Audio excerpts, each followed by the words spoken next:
suasana menjelang maghrib di daerah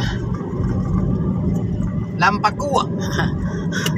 Nah, ini suasana menjelang maghrib di daerah Lampaku.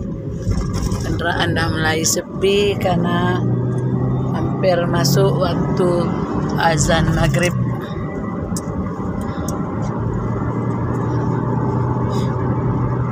Alhamdulillah jalan di Aceh udah mulai mulus.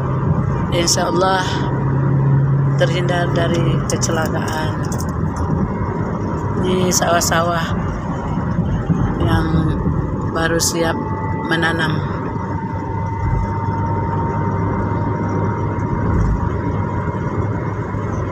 Alhamdulillah, alhamdulillah, alhamdulillah, alhamdulillah. Pemerintah udah buat jalan bagus. Alhamdulillah, alhamdulillah. Pemerintah udah buat jalan bagus. Terima kasih, terima kasih, terima kasih.